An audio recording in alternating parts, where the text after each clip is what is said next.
The date was December 26, 1980. The location, RAF Woodbridge, England.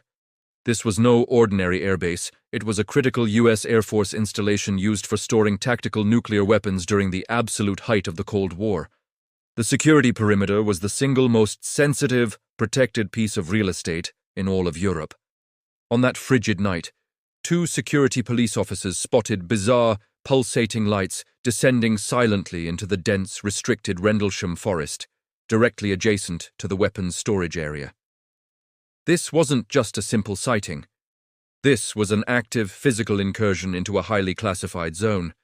This is the account of the highly trained airmen who were ordered to go in and find out what was happening. And what they found was not an enemy aircraft, but something utterly silent, impossibly fast, and completely unidentifiable. This is the true, high-credibility incident known as the Rendlesham Forest Incident, reconstructed from official memos and the raw perspective of the military team tasked with the initial, terrifying pursuit. The initial responders, Sergeants Jim Penniston and John Burrows, were seasoned security police. They grabbed their patrol gear, logged the intrusion, and headed into the dark forest. The air was heavy and cold, and the thick pine trees muffled all ambient sound, creating a vacuum of silence. But as they moved deeper into the undergrowth, the light became blindingly intense. They described it not as a fire or a flare, but as a deep, metallic glow, pulsating rhythmically red and blue. They were soldiers, highly trained to handle infiltration, sabotage, and enemy threats. But the object they found defied all logic, physics, and military training. The object was triangular, roughly 9 feet wide at the base, and floating just inches above the frozen forest floor. It was made of a dark, smooth, glassy material, something that absorbed light rather than reflected it. It was completely silent, except for a low, powerful vibration that resonated deep within their boots and up into their core. Sergeant Penniston, believing it could be a downed conventional craft requiring rescue, moved closer to investigate the hull. Penniston reported seeing strange, intricate symbols etched into the dark surface of the object. They were sharp, geometric, hieroglyphic characters that he would later attempt to sketch from memory under hypnosis. As he reached out to confirm the existence of the smooth, cool hull, his hand making brief, physical contact, the object reacted instantly and violently. The pulsating lights flared blindingly bright, and the internal vibration intensified to a painful, deafening pitch. The 2 airmen were immediately overwhelmed and defensively ordered to pull back from the contact zone. The craft then moved, not with the roar or thrust of jets or helicopters, but with incredible, silent agility.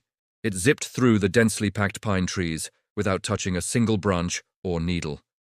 The airmen, now running on pure adrenaline, initiated a desperate pursuit, running through the pitch-black, freezing forest, their flashlights desperately trying to keep the luminous object in sight.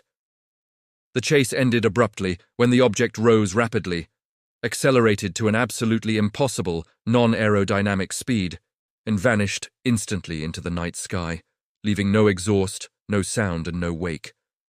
The most critical damning evidence came the very next morning. A daylight patrol confirmed finding 3 distinct landing indentations in the frozen ground where the object had rested.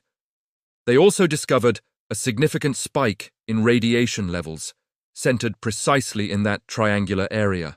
This was not a visual hallucination. The ground itself bore a physical, quantifiable scar. The incident report was immediately elevated to the base commander. The base commander, Lieutenant Colonel Charles Holt, was initially furious, suspecting an embarrassing internal hoax or an alcohol-fueled prank. But the physical evidence, the radiation and the landing marks, forced his hand. 2 nights later, Colonel Holt himself led a second, higher-ranking investigative team back into the forest, equipped with Geiger counters, cameras, and recording equipment to document the site properly. Colonel Holt's official report provides the script's most immediate and dramatic action. As his team investigated the landing site, the object returned. Colonel Holt's declassified audio recording captured the raw, genuine fear and shock. Holt described seeing the lights reappear, pulsing violently in the distance. He then witnessed 3 distinct objects moving erratically and silently above the tree line. One of the objects broke away from the silent formation and shot directly toward the men at terrifying speed. Colonel Holt's voice on the tape is clear, strained, and professional. "It's coming right towards us. It's like an eye blinking. It's absolutely silent. We are now heading back to the storage area." The object stopped directly above the colonel's team.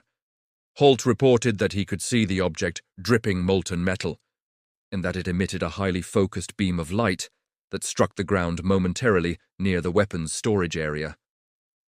The fear was no longer of an unknown craft, but of a hostile, intelligent force actively profiling and targeting the base's most sensitive assets.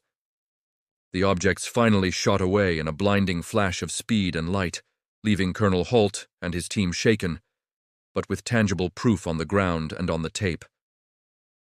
Holt later attested that the entire incident was deliberately and systematically covered up by senior U.S. military officials who insisted the airmen had simply witnessed the distant beam of the Orford Ness lighthouse.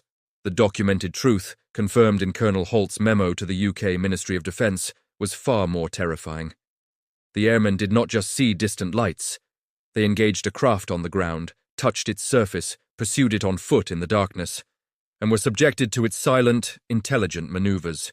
The Rendlesham Forest incident remains the highest credibility military encounter on record.